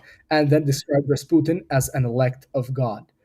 So, you know, St. John of Kronstadt, he died before Rasputin, but he was a huge Rasputin fan. He was a huge Rasputinite. Then we clearly have, you know, Tsar St. Nicholas, who died with a cross gifted to him by Rasputin, and, you know, the most valuable things for him were Grigory's letters. He loved Grigory Rasputin, even though many people have claimed that this wasn't the case, that's all historical slander. Tsar Nicholas did love Rasputin. He didn't consider him one of his, you know, wife's how to say, one of his wife's tantrums or whatever. He considered him a true friend, a true spiritual advisor who calmed his soul, and this is in his diaries themselves. Then the Romanov sisters, of course, we already spoke about how they all wore around their necks amulets bearing Rasputin pictures and prayers by the peasant holy man. Tsarevich Alexei, he said there was a saint, Grigory Efimovich, but he was killed, and he was actually the closest to Rasputin, so that's why the icons usually depict Grigory and Alexei. And you know, Verubova wrote that the Tsar and the Tsarina decided not to tell Alexei about Rasputin's murder at once, but when they did, Alexei Nikolaevich burst into tears, hiding his head in his arms, and then asked the Tsar to basically hang the murderers. Then Tsarina Alexandra, she stated that Rasputin was a martyr and had a small book printed out titled A New Martyr. Finally, we have three more saints, actually, among others, but these are the most vocal ones. St. Augustine Piatnitsky, he was one of the Mochelny Island martyrs. The Bolsheviks martyred him, and he was one of the many members of the clergy who actually jumped to Rasputin's defense during the Klist allegations and investigations. So during the 1907, 1908, and subsequent investigations and allegations, many clergy members actually, many clergymen, they defended Rasputin from the accusations, and Saint Augustine Piatnitsky, he was one of them. Then Saint Eugene Botkin, he wrote, "If Rasputin did not exist, then the adversaries of the imperial family and the preparationists of the revolution would have created him with their own Babel from Verubova, if not Verubova from me, from whoever you want." And finally, we have Elder Nikolai Guryanov, who's probably soon to be canonized and has many miracles attributed to him. And he actually urged Orthodox Christians to pray before icons of Grigory Rasputin. So not only did he allow it, he actually urged people, and uh, he said that poor Russia bears a penance. It is our duty to cleanse the memory of the elder from slander. This is vital for the spiritual life of the whole Russian Church. As divine truth begins to be revealed, everything will change in Russia. And you'll find that he also said, Grigory is holy and a great martyr before the Lord. His icons are needed. People have prayed before them, are praying, and will pray and weep as I do, weeping and praying before this image. So, you see that the people who actually knew Rasputin the best actually supported him, actually, liked him, actually venerated him. And the people who either didn't know Rasputin or fell out of favor with him due to slander from anti-Christian actors like Iliador, well, they were the ones that didn't like Rasputin. So basically, in the end, you do have to pick a side because you had saints who didn't like him and you have saints who liked him. So where does the information for the saints who didn't like him come from? Well, anti-Christian actors like Iliador. Well, hearsay. Well, never meeting this person but believing what and that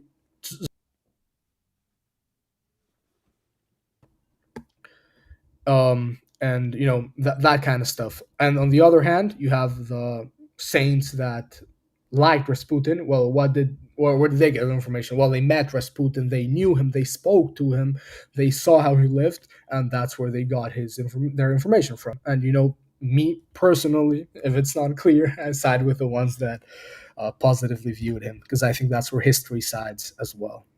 Yeah, that's a great point. If you don't mind, I'll read a section from the Royal Martyrs book where they address the slander. It says, despite all of this, the mystery that surrounds this enigmatic figure remains quite unfathomable. How exactly Rasputin succeeded in healing Alexis is an inexplicable phenomenon. Many theories have been put forth with the passage of time. Many have testified to his hypnotic qualities from their own personal experience.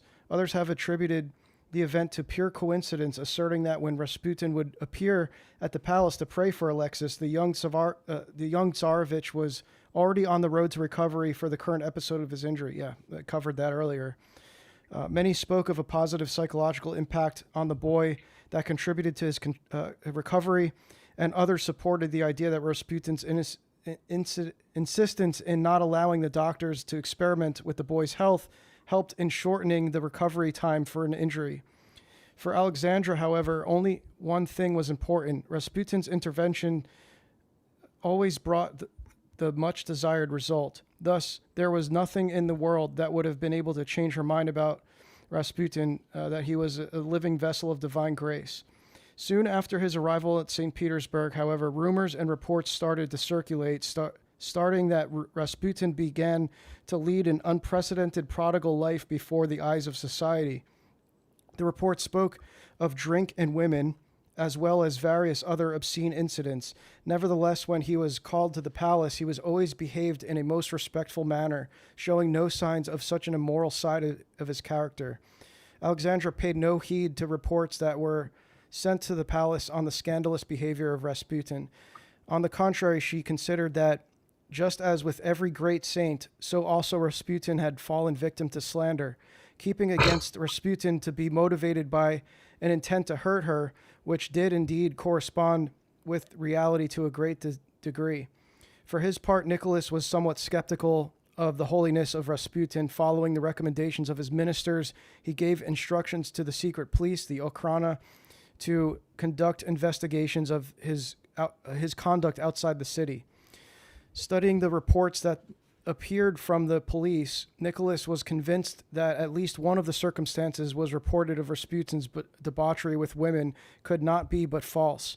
The reason was simple. That specific day on which Rasputin was allegedly caught in a compromising situation, he was at the palace of Tsarskoye Selo. Thus, the realization was sufficient to... Yeah, go ahead. No, sorry. You can finish I thought you had... The realization was sufficient to make Nicholas distrustful of nearly all relevant reports of the Okhrana. One more line here. Nevertheless, people of St. Petersburg did believe all the stories of Rasputin's debauched life. At the same time, Alexandra's insistence, as well as the rest of the families, on maintaining such close ties with Rasputin was occasion for terrible and scandalous rumors to circulate throughout all of St. Petersburg society. For their own part, the people of the capital were not able to accept at all that the royal family did not know the real nature of this person as they believed him to be. They considered it a given that Rasputin had carried over his commonly known debaucheries into the palace itself, and among the members of the royal family itself, defiling not only the empress, but the girls with his carnal conquests, which is disgusting, that he was defiling all the Romanov women. So great was the ignorance of these malicious people of the complete purity of these chaste souls. Thus the chasm between the palace and the people grew ever greater and greater. So what's the page for that, by the way? That's 152 to 153. 153. Yeah, because I have my copy of the book right here. I'll check that later as well. But yeah, oh yeah, sure. Oh, sorry, go ahead. I cut you off, but No, I just wanted to read that. I mean, the thing is, like, under that immense scrutiny, you have to either say that they were lies, right? That the slander and the rumors were lies, because they had all of the incentive in the world to just ditch their association to Rasputin. Like, even if he was giving them a great benefit in his healing abilities, the immense social implications of them being associated with him due to the rumors would have been incentive enough to be like, all right, the trade-off's not worth it. They weren't dumb. Like, it's not like the Romanovs were dumb. You can say what you want about them. They weren't idiots. yeah. But so you could either believe that, or that they were like under some kind of spell. They were like controlled by Rasputin, which is a popular narrative by the slanderers, because I think that's just the logical conclusion of believing the slanders, that he must have had some kind of control over them, where they were hypnotized and didn't even care about all the slander. Well, that would basically ask us to we'll be basically asked to believe that a semi-literate Siberian peasant both fooled the most educated technocrats, aristocrats, bishops. Yeah, he psyops them. Yeah, and at the same time, he was he simultaneously fooled the most educated aristocrats, bishops, doctors, whatever, courtiers in the empire into believing he was a holy man, while also being openly depraved and degenerate, so that everyone knew it. So what was it? And it also requires us to believe that he was actually incredibly smart, but both intellectually inferior and intellectually superior to everyone around him, depending on which accusation you needed. So he was like a stupid drunkard when he was being degenerate in the tavern, but he was incredibly smart and manipulative when he was in the palace. So okay, which is it actually? What is he? Is he an idiot? Is he a genius? Well, what's the truth about Rasputin? I'm just saying he's neither. He's a regular holy man. And he was like mostly illiterate, wasn't he? Yeah, he was semi-literate. Yeah. I mean, you got this guy in the chat saying that he was like, he enchanted them. He was a master. It's like he was literally a peasant who couldn't even read. Yeah. He had to have his book. When he wrote his book, it was dictated to someone who could write. Yeah, no, that's insane. And also, you could even look at it like logically, like, yeah, exactly. It doesn't make sense that he would be like, he hypnotized them, like, okay, buddy. But there's actually like no evidence on that, So it's, I don't know what this guy's been reading, but it's not the truth. It's not history. I'm sure it's not real. But I know you wanted to get to questions, so is it cool if I quickly go over Yeah, the yeah. Go ahead. 2004 Sorry, I commission? that was my fault. I kind of went off there, No, but yeah, I no, no want you to problem. finish out. No, no. Actually, I'll quickly, comment on the Ochrana reports.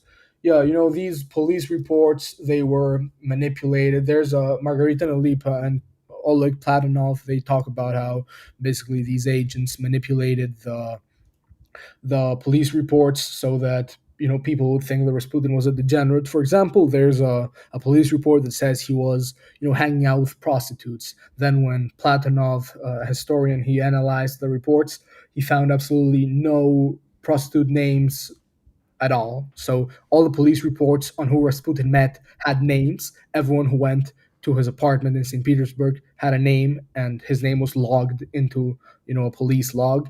And the prostitutes, they apparently had like no names, just prostitutes. So yeah, okay, And there's also Platonov also showed how this prostitute fabrication was made when like a copy of the original police report was presented, and then that was thrown out and a new report was written within the confines of the anti-Rasputinite uh, Ochrana. But anyway, that's it for the police reports, I guess, which are referenced in the Roman of Royal Martyrs. But finally, I'd like to mention the. I'm clearly a supporter of the canonization of Rasputin. If people hadn't figured that out by my article, The Case for the Canonization of Grigory Rasputin, then I'll say it right now. Yeah, I believe he should be canonized, and I believe he fulfills the criteria for canonization. And, my article goes into that more deeply. But there's, Well, you can say at least for to be canonized as a martyr, right? yeah, I'd Like say aside there's. from his life, I mean, I know that plays into the canonization, the kind of life that they led to be considered a martyr. But if he upheld any kind of orthodoxy and was martyred, I mean, I don't know exactly the details of how the canonization works, but at least there's that. He was martyred. He was, I'd say he was martyred. And yeah, exactly. I'd say even if he had fallen into any vices, which I believe he didn't, and I believe history shows that he wasn't. But even if one wants to argue that all his life was degenerate, you'd have to concede that his death was within an Orthodox Christian way, and against enemies of orthodoxy. And he got an Orthodox funeral. He did, and he never strayed away from the faith, and he was baptized.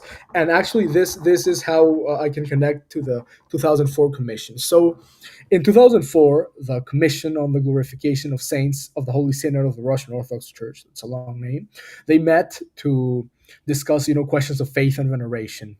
And the results of this were, to summarize it in the words of Patriarch Alexei, there is no reason to raise the question of the canonization of Grigory Rasputin, whose dubious morality and promiscuity cast a shadow on the family of the future royal passion bearers, Emperor Nicholas II and his family. So, skeptics, and I've had this, multiple times, say that this is enough. We've concluded all of this, and there's no reason for his canonization. This is a conclusion. This is what has been. This is a verdict, and this is actually not true. And Russians have criticized this, and historians have criticized this. And I'll tell you a bit about this commission. Actually, it's not as clear as it seems. So if any skeptics continue using this as an argument, then this is a clear response.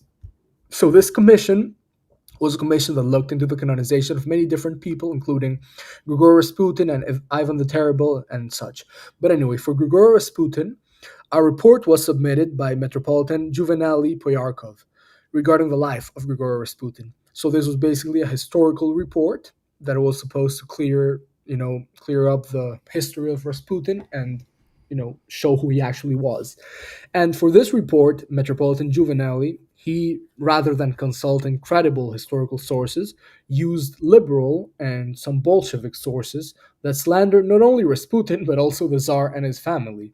His main sources were the book The Holy Devil by the anti-Christian apostate Sergei Trufanov, whose Christian name was Iliodor. He was the man that manipulated Bishop Hermogenes, and this was actually Metropolitan Juvenalis' main source, and an anti-Christian apostate. And he also used the fictional memoirs of Vera Zhukovskaya, who actually never met Rasputin and cited atheist sources of information for her work.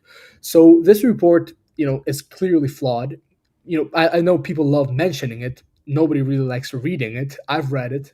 So this report basically states that Rasputin was killed by people sincerely devoted to the Tsar. And that's a quote.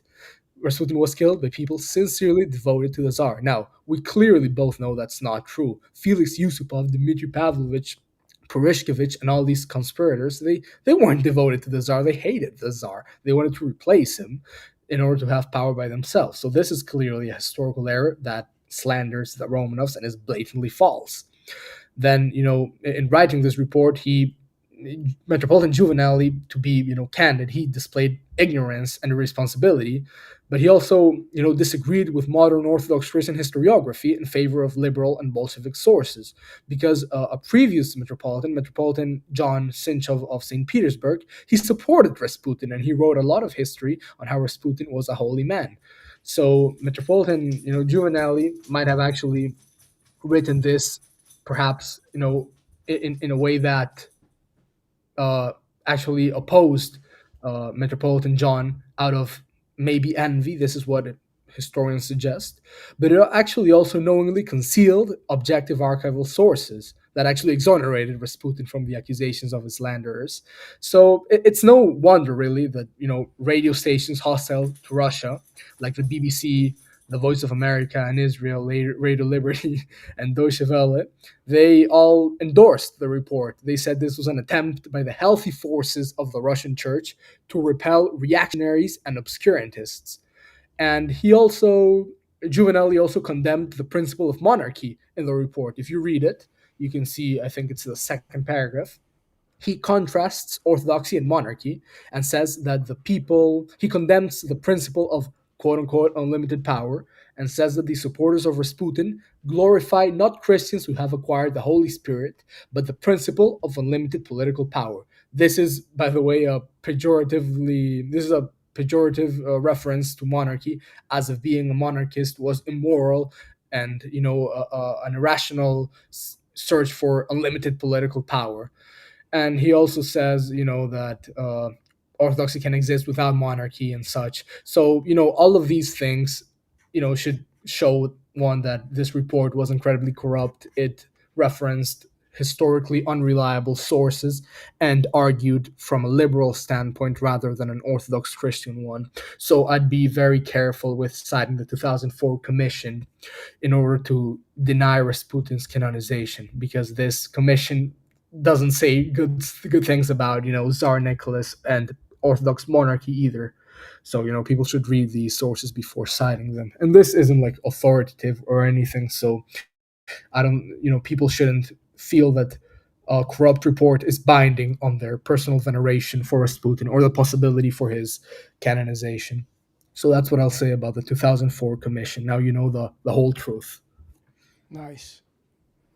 All right. Did you have anything to add to that, or did you? No, I think that's it. Let's go to questions now. All right. Let's switch over to the Substack questions here. 1 second. If you're in the chat and you want to get any last minute questions, and now's the time. Best way to do that will be with a donation, just so I can, I see that they're there. Let me share this. So, okay, let's get rid of that. I just pulled up the chat here so everyone can see. What were his prophecies and what is known about his visions? That one, I think we kind of covered some of those, right? Like the vision of the Theotokos. If I could quickly,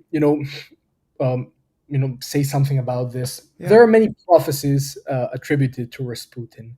Some of them, I guess, would be true, such as his maybe his clairvoyance, or he predicted, for example, that the Tsar would spend some time at a fortress, or that the war would destroy Russia. But then there are some prophecies as well, probably the most famous one, that is being his prediction of his own death, that I do not believe is true. This one is a prophecy that appears in four different texts, but it first appears in Aaron Simonovich's memoirs. Aaron Simonovich was the Jewish quote unquote secretary. He wasn't really a secretary. He was a perhaps someone that frequented Rasputin's apartment often, but he wasn't a secretary of any sort. He was also a secret police agent.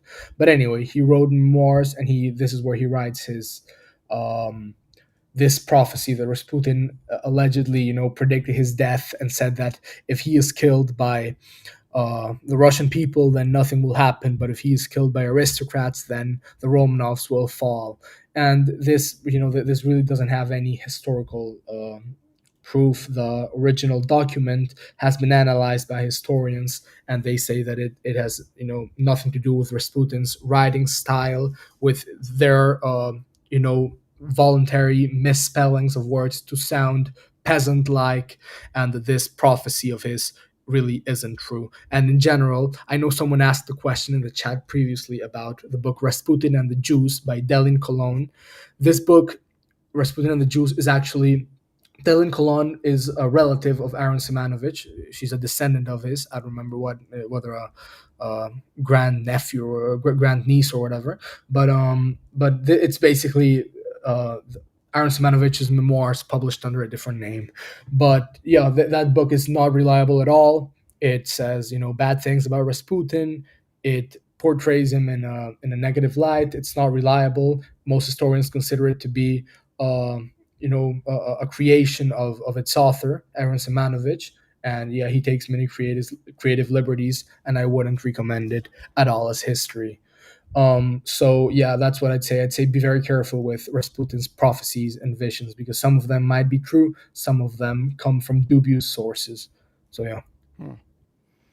And I think I'm trying to recall if the vision he had of the Theotokos was in the Royal Martyrs book. I think it might have been. So I think there are at least some that were confirmed by the church. I don't know exactly which ones, but that's good to know. The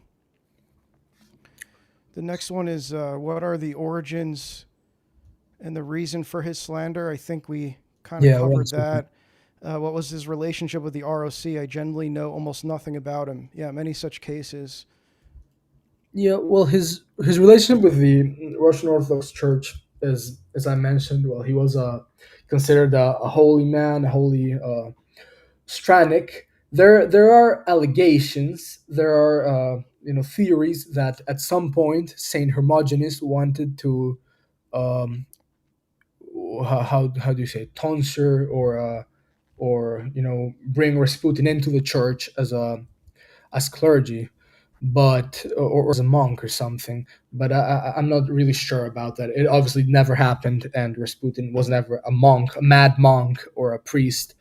But yeah, his relationship to them, it really depended on the person, on the people. As I said, many clergymen uh, jumped to support him during the investigations, and some priests disliked him as well for different reasons. But that's like a whole other Right. issue. In general, they fall into the themes of being misled by false information or being envious of Rasputin. Even the claim that he was a mad monk should kind of raise some red flags, just knowing that he wasn't even a monk. Like, we Of can course, actually definitively prove he was never tonsured as a monk. So that at least half of that accusation is a complete lie. So then it's like, well, then the other half, it's like there's a 50% chance the other half is true as well. Probably more than that, but yeah. Okay, so the next one, I know he's dedicated a lot of. I think he's talking about you. I yeah. know he's made a lot of effort for refuting salacious claims made against Rasputin. I'm specifically wondering what his thoughts are on the book on the Tsarista called "The Life and Tragedy of Alexandra Fedorovna," Empress of Russia, written by one of her most loyal ladies in waiting, Sophie Buxhoveden.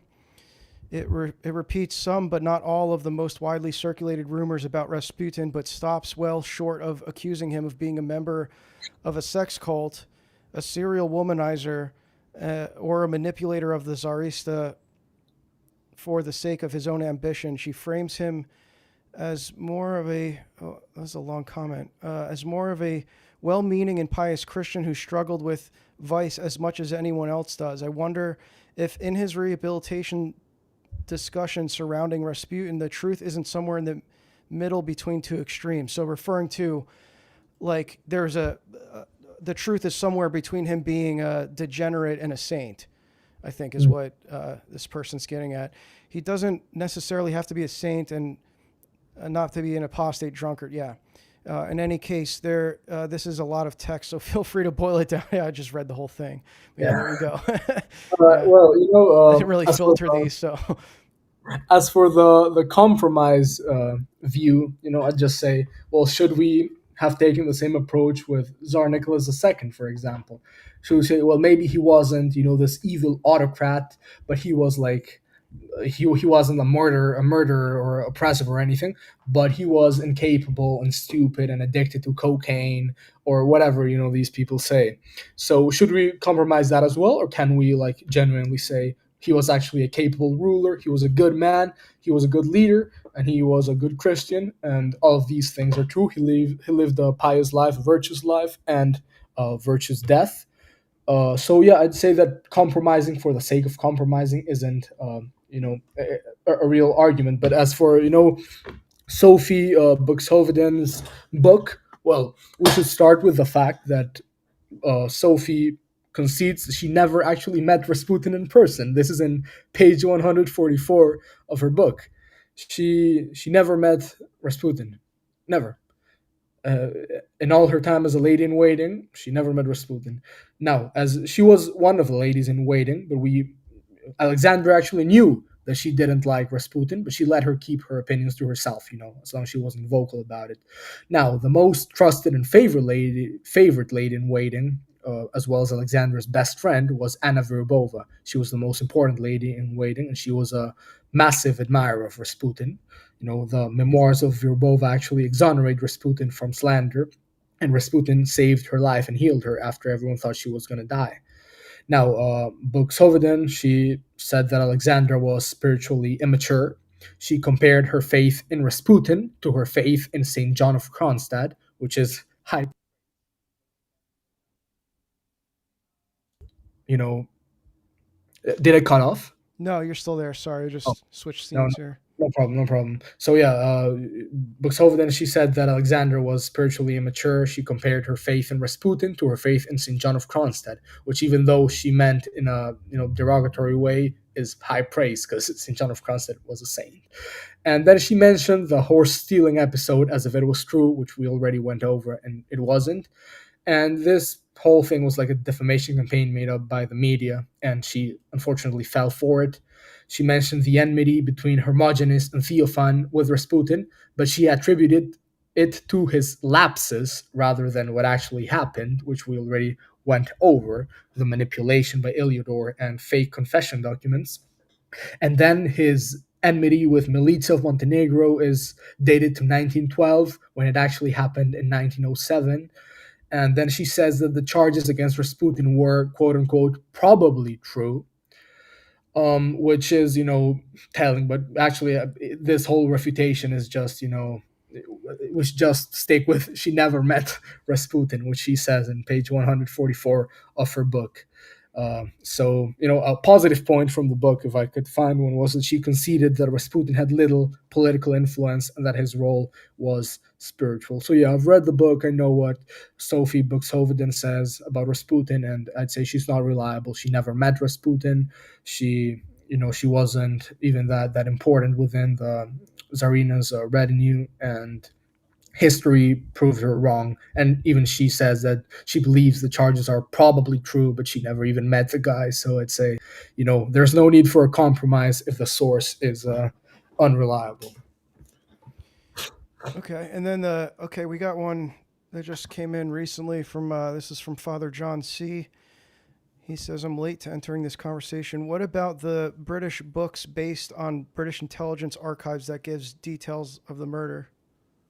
Yeah. Well, the idea that the British intelligence knew about the murder is undeniable. I think all authors concede that. That Sir Samuel Hoare, who was the leader of British intelligence back there, in Russia, that he knew about it and that these people knew about it. Whether the murder was actually perpetrated by a British agent, specifically Oswald Reiner, that is Andrew Cook's theory. I wrote, well, I didn't write actually. There's a there are two threads on Twitter that discuss this, and I wrote my article referencing them. So yeah, I've written about Andrew Cook's theory. There are other accounts that have written about it as well, and you find that Margarita Nalipa's book is a bit more compelling because she analyzed the bullet wounds and stuff like that, and they don't seem to coincide with a British weapon.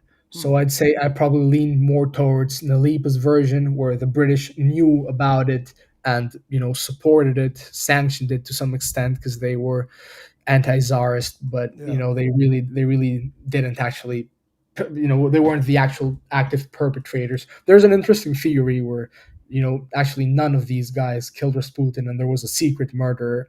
This was a Tatiana Miranova's theory. She bases her theory on the fact that Yusupov was interviewed later on in his life and asked, what does it feel, or do you regret killing a human being? And he said, not at all. I killed a dog. And people are like, on face value, oh, he called Rasputin a dog. But Mironova interprets it as long as, together with other historical evidence. So she claims that Yusupov actually only killed a dog because there was a dog that was killed that night, but it was a dog that usually, the murder of the dog is attributed to The usually. ritual, yeah, that was part of the ritual regicide of the Royal Martyrs as well. There was Yeah, a dog. There's a ritual killing of the dog as well. You can read about that with the ritual regicide article series that Dmitry wrote at World War Now. Those are fantastic. If you haven't so read them true. yet. So true. Highly recommended. And yeah, the so there was a dog that was killed that night, and Mironova says that basically this, together with other historical proof, shows that there was actually a secret murderer that we haven't found out about. But yeah, basically my response to the British intelligence question would be they knew about it, they probably didn't actually do it. Great. Oh, and one just came in from John Anon. Thank you, John, for posting the question here. Are there any good movies or documentaries about Rasputin? Oh, that's a tough one. That's like, yeah, probably have to dig through a lot of crap to get to that. I would imagine. Yeah, I would probably like if I could address this, I would imagine there's no good movies that depict him in a positive light. Maybe I'm wrong, but if they are, they're Russian and they're probably not very well known. Do you have anything on that? yeah. There's a 10 episode documentary that you can find on YouTube. It's called Martyr for Christ and for Tsar, Gregory the New. And it's 10 episodes. Each one is around 50 minutes or an hour. And it has English subtitles. I'll, uh, I'll send you the link so you can share it later with your audience as well. And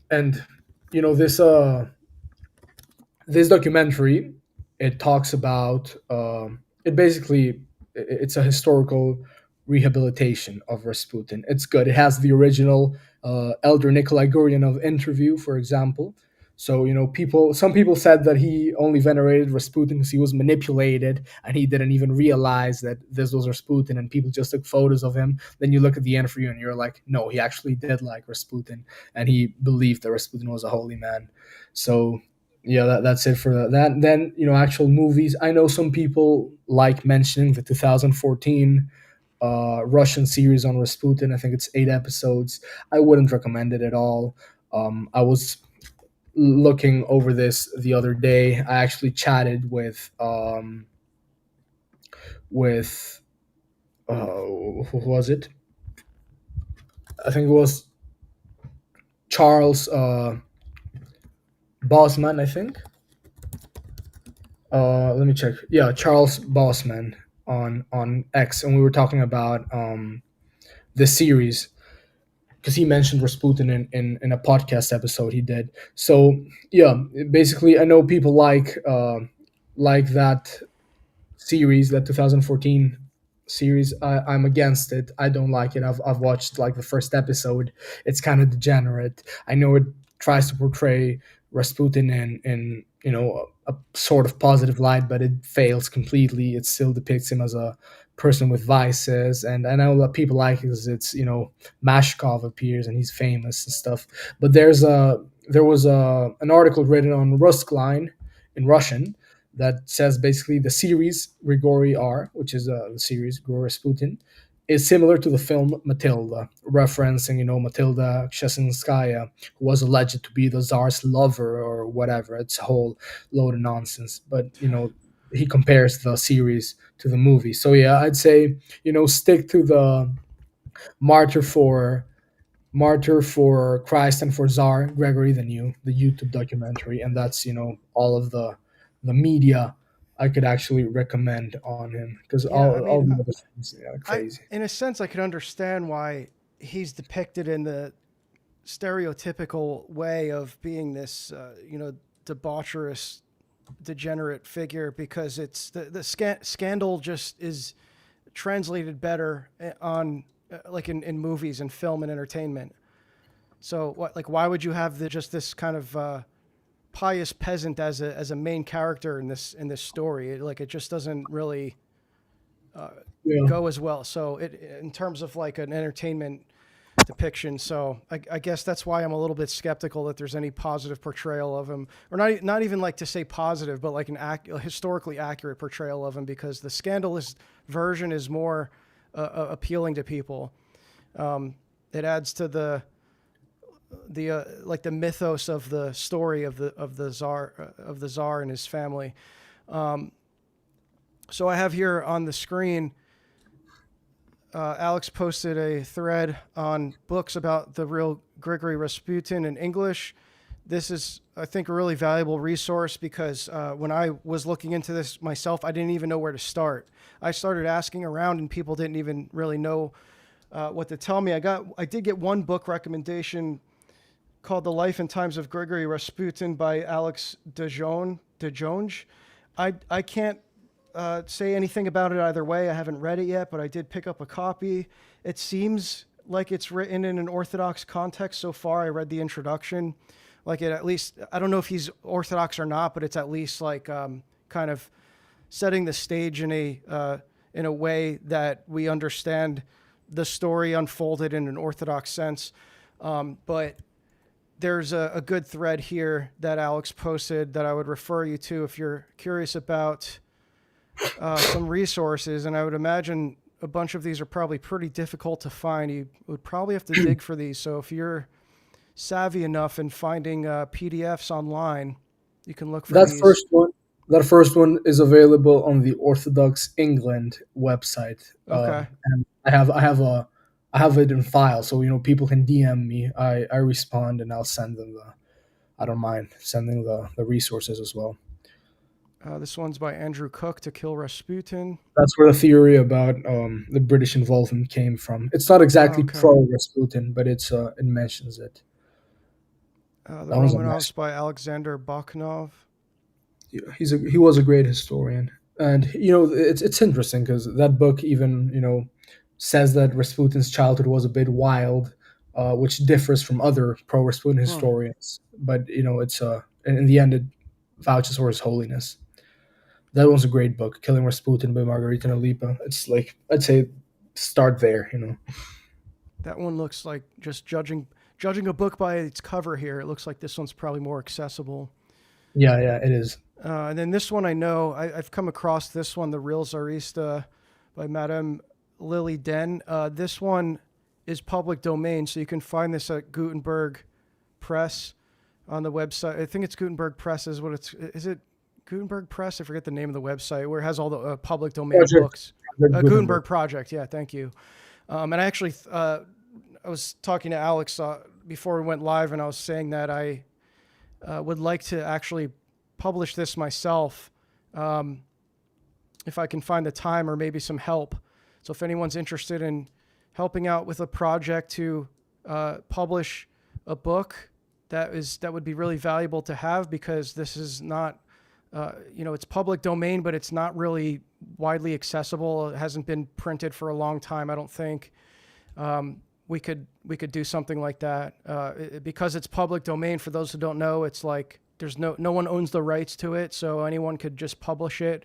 But it requires some work. You have to format the text and make everything look readable. So there's a lot of work that goes into that. The Memories of the Russian Court by Anna Vryubrova. She was Zarina's best friend, and she really liked Rasputin. She was an admirer. So in this one, again, judging by the cover, this looks like it's a more up-to-date pressing, so you might be able to find that one on Amazon. Dr. Elizabeth Judas, interesting name. Neither devil nor saint.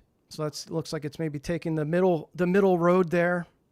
You would think so by the title, but it's actually it's quite pro Rasputin. I was surprised. I have a signed version actually, by the author. That's the one you were telling me about. That didn't you get that recently?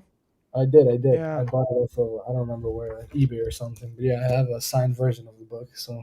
And then here's an old one, Gerard Shelley, The Speckled Domes.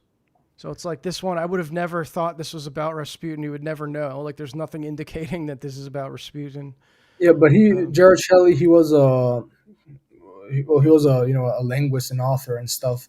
He was also related to the Romanovs in some way, which I don't recall. I think he was a tutor or something, but I don't remember exactly what he did. My father, this is the one written by his daughter, Maria Rasputin. Yeah. This one, I don't know if you can find. I don't know about the accessibility of this one, but I would imagine that's like probably one of the more accurate ones. Was written by his daughter.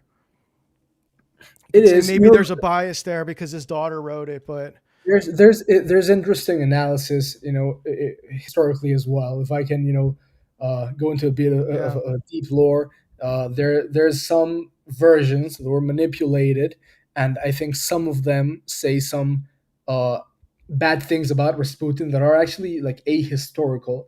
But some historians believe that Maria Rasputin was sometimes under the influence of her husband, Boris Soloviev, who first liked Rasputin and then disliked him, and that some of the bad things that Maria Rasputin wrote about Grigory were actually because she was hypnotized by Boris Soloviev, her husband. So this is really like crazy lore on Maria Rasputin, but I'd say like as a general rule, her book is pretty reliable, so I'd read it. A lot of information I have comes from there, and I think it's only some of the other books that have been tampered by the Bolsheviks, like Tsar Nicholas's diaries, for example, were tampered in some ways by the Bolsheviks.